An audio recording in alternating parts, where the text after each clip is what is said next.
My name is Natalie Walker, and I'm 32 years old. I treat my life the same way I treat my career, with intention, risk assessment, and a clear understanding of value.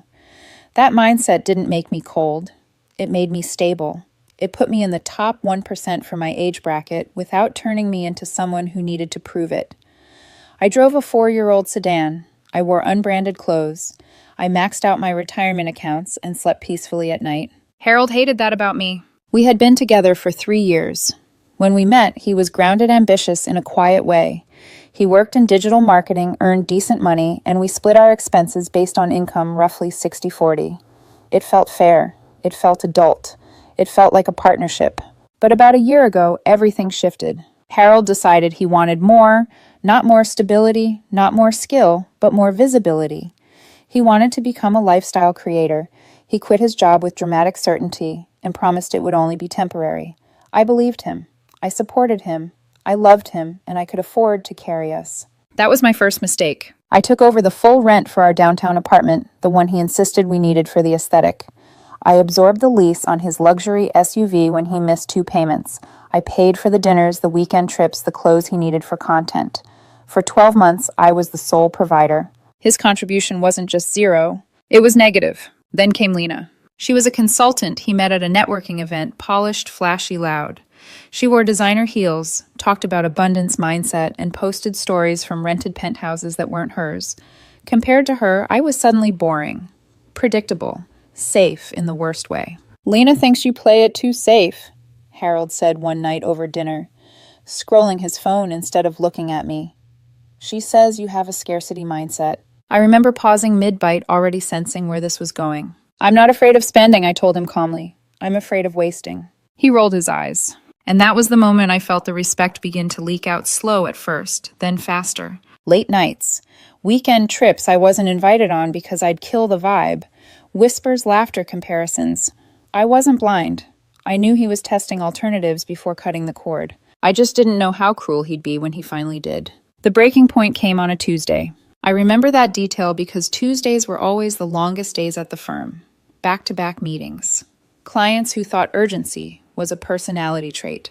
By the time I walked into the apartment, my shoulders ached, and my head was pounding in that dull, familiar way that came from holding myself together for 10 hours straight. The place was a disaster. PR packages littered the living room like cardboard landmines. Clothes were strewn across the couch, and floor tags still attached.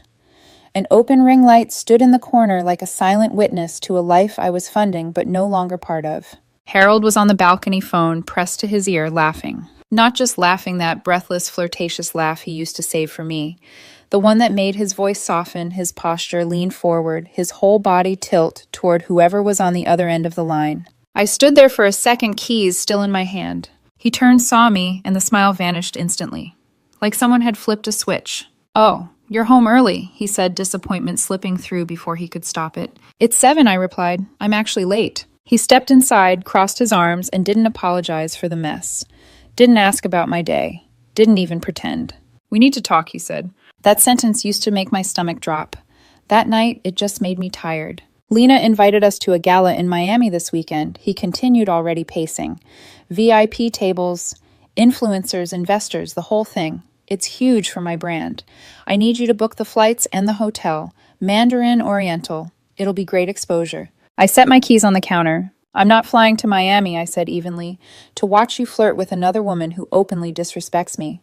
And I'm definitely not paying $5,000 for the privilege." The air shifted. What had been tense turned hostile in an instant. "You are so controlling," Harold snapped. "Everything with you is about money. You use it because you know you have nothing else to offer." I looked at him, really looked, at the designer sweatshirt I paid for, the watch on his wrist, the phone in his hand, still on my family plan, the apartment around us, every bill tied to my name. "I offer stability," I said. "I offer a home. I offer a life where you don't have to work while you figure things out." He laughed. It wasn't playful. It wasn't nervous. It was cruel. "Stability?" He scoffed. "That's code for boring. You think because you pay the bills you own me." He stepped closer, invading my space, finger jabbing toward my chest. "Let me tell you something, Natalie. You are nothing special. There are millions of women with jobs. Lena has vision. She has passion. You." He sneered. "You're just a checkbook." Then he said it. The sentence that rewrote everything. "You're replaceable," he said coldly. "Don't forget that. I could have 10 women in this apartment tonight who'd treat me better just to be with someone like me." There it was, the truth stripped bare. I wasn't his partner. I wasn't even his girlfriend in his mind anymore. I was an appliance, a utility, something to be used until a shinier version came along. In the past, I would have argued. I would have begged him to explain why he was being so cruel, why he was throwing us away. But something inside me didn't break loudly. It went quiet. The emotional part of my brain shut down, and the professional part, the one trained to cut losses, took over. I looked at the man I had once imagined building a future with and saw only a liability. "Okay," I said. He blinked, thrown off. "Okay, what?" "Okay," I repeated.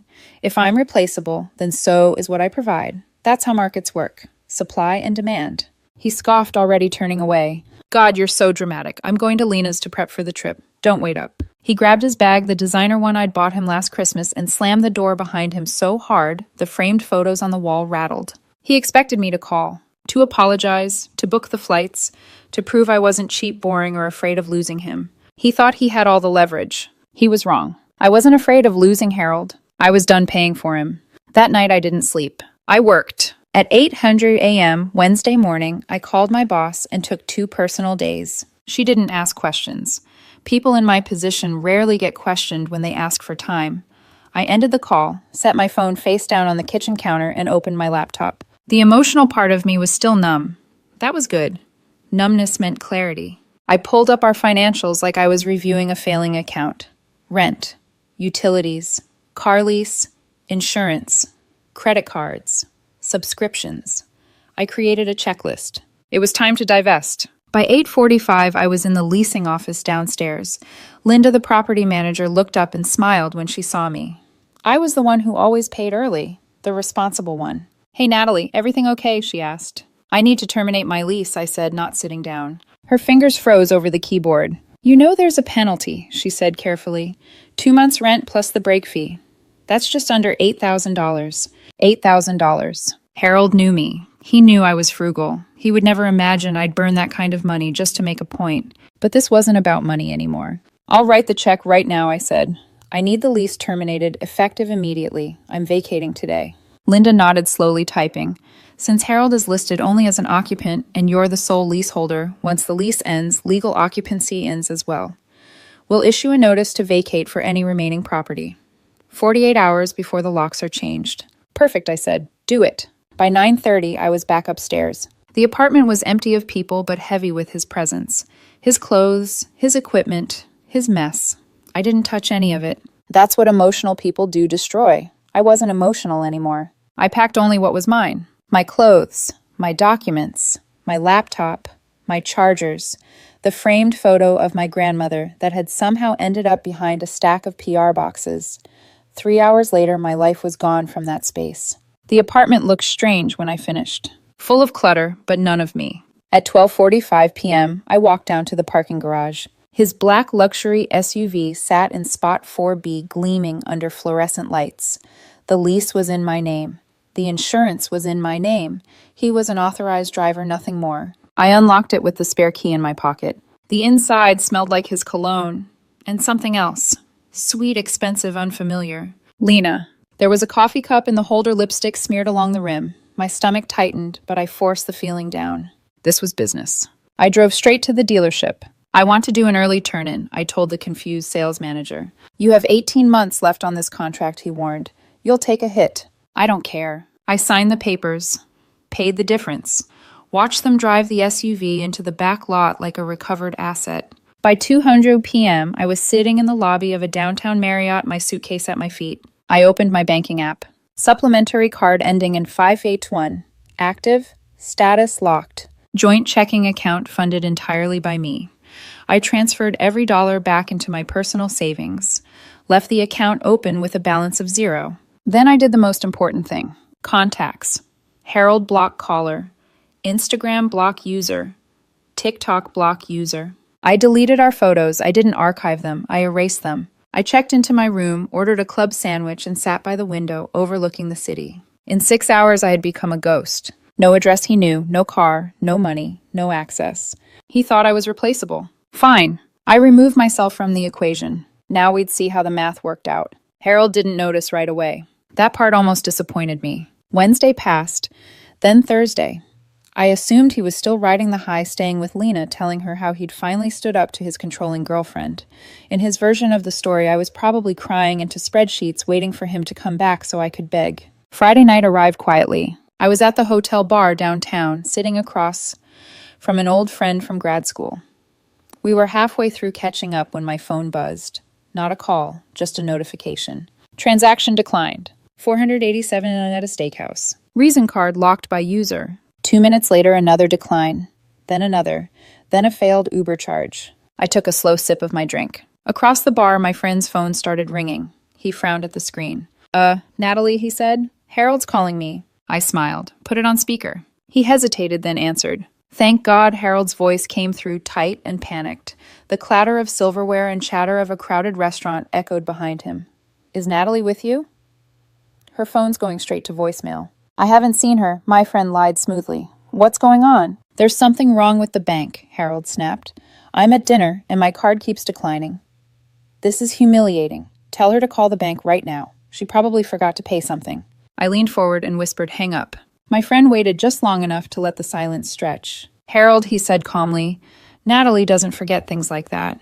Click. The call ended. I knew exactly what was happening. He was sitting at a table with his influencer friends, the same ones who joked about me being an ATM. He'd probably offered to cover dinner to celebrate his new chapter. Now the waiter was standing there watching him fumble excuses. Around 10 p.m., my phone buzzed again. Unknown number. Natalie, it's Mia. Harold is freaking out. Please call him. Then another message, this time clearly from Harold, sent through someone else's phone. My key isn't working. I'm at the apartment and the fob won't let me in. The concierge says I'm not on the list anymore. What is going on? I finished my drink and ordered another. Stop playing games, he texted. All my stuff is in there. They're threatening to call security. I decided it was time to clarify, not negotiate. I replied to Mia's number. Mia, tell Harold I terminated the lease on Wednesday. The apartment is vacated. Building management has been instructed accordingly. He has 24 hours to coordinate with them to retrieve his belongings before they're considered abandoned. The SUV has been returned to the dealership. He'll need to arrange his own transportation. I hit send. The phone rang immediately. I let it ring. I imagined him standing on the sidewalk in his designer shoes, locked out of the building he thought was his, realizing all at once that the stability he mocked was gone. Saturday morning, I woke up to dozens of missed calls from random numbers. I deleted them without listening. I went to the gym. For the first time in a year, my chest felt light. That afternoon, my mother called. Natalie, she said carefully. Harold called the house. He said you threw him out and took his car. He sounded hysterical. I didn't throw him out, I replied. I moved out, and I returned my car. There was a pause. Well, she said finally, he asked if he could stay here for a few days. I laughed once. If you let him in, check your jewelry box before he leaves. She didn't laugh, but she did say no. Sunday was supposed to be the Miami trip. Out of curiosity, I unblocked Harold on social media for exactly 5 minutes. No beach views, no champagne, just a black screen with white text, realizing who your real friends are. Some people just want to drain your energy. Taking a break. Had healing. I blocked him again. Later, I heard what really happened. When Harold realized he had no home and no money, he went to Lena's suitcases in hand, expecting rescue. But Lena didn't want a dependent. She wanted the version of him I'd paid for. Harold took an Uber to Lena's place. Jessica paid for it. His best friend, his enabler, the one who always told him he deserved more. He arrived with 2 suitcases and the confidence of someone who still believed the universe owed him something. In his mind, this was the moment everything aligned. He had finally cut ties with his boring girlfriend. He was free. He was choosing passion. He was choosing vision. He was choosing the woman who understood his ambition. What he didn't realize was that Lena's entire image ran on borrowed power. Lena didn't live in a penthouse. She lived in a 2-bedroom apartment she shared with 2 other women. The luxury car she posted and rented for weekends. The first-class flights, brand partnerships that dried up the moment a credit card stopped working. And when Harold showed up at her door, frantic, broke, and demanding to move in, she panicked. This wasn't the arrangement. She wanted a fling, a low-stakes fantasy, a man who showed up in designer clothes and picked up the check without blinking. Not someone asking for a couch and a ride. I thought you were independent, she told him, laughing in disbelief. That was kind of the whole vibe. When he explained that I had cut him off, that the Miami trip was canceled because he couldn't afford it, her tone changed instantly. She had business to attend to. The trip was off, the door closed, and the upgrade he'd bragged about evaporated in under 10 minutes. Harold spent the weekend couch surfing at Jessica's studio apartment, sleeping on a futon that smelled like spilled wine and regret.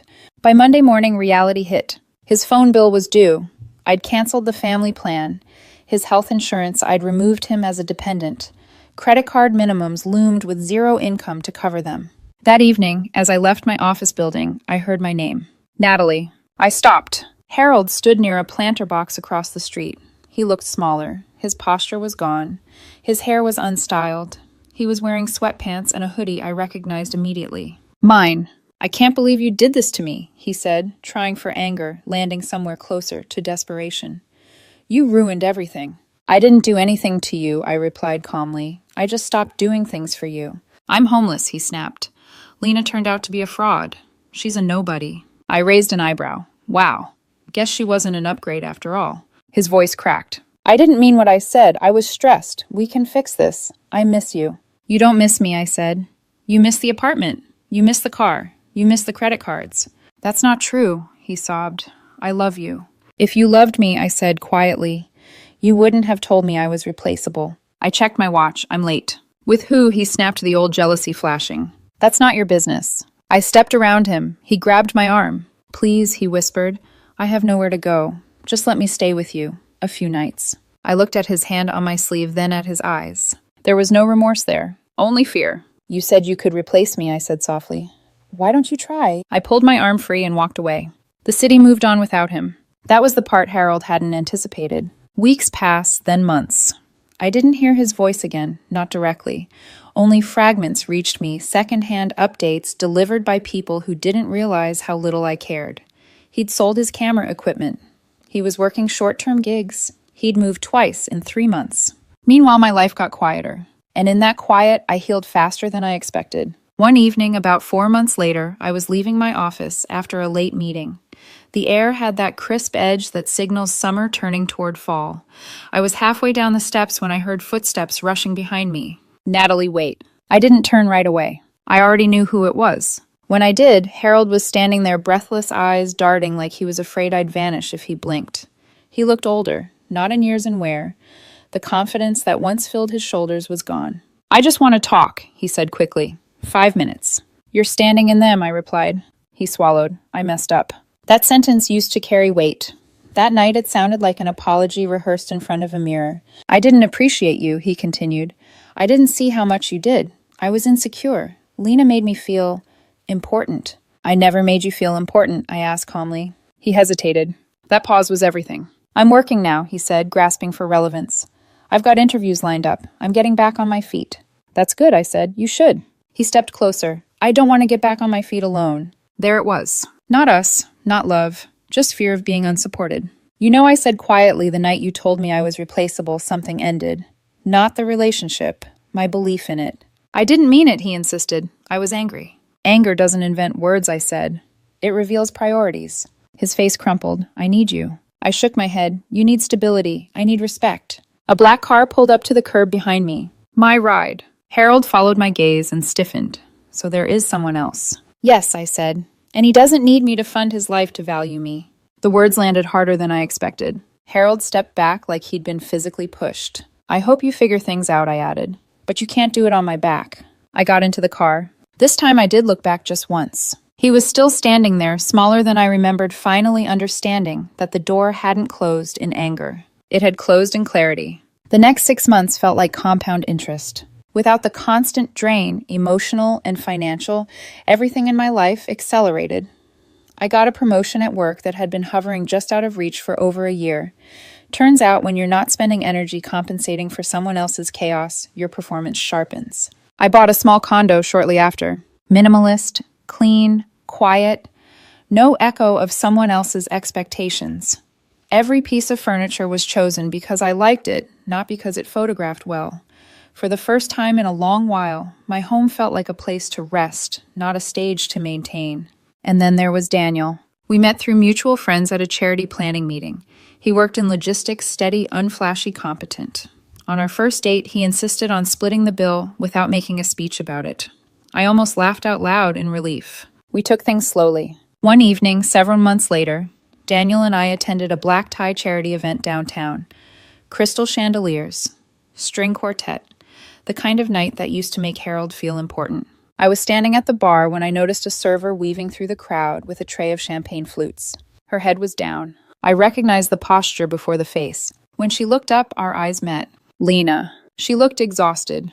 The sharp confidence was gone, replaced by careful movements and forced politeness. She saw the dress I was wearing, the calm on my face. Then she saw Daniel step beside me, slip his hand into mine, and smile like he belonged there. Her eyes dropped to my wrist. A simple bracelet, nothing flashy, nothing branded, just something Daniel had picked out because it reminded him of me. Lena's face flushed. She turned and hurried into the kitchen. I watched her go. I didn't feel angry. I didn't feel victorious. I felt finished. "Do you know her?" Daniel asked. "No," I said, and realized it was true. Just someone I used to invest in. I took a sip of my drink and turned fully toward the man who stood beside me, someone who valued me without needing to be funded. Harold had been right about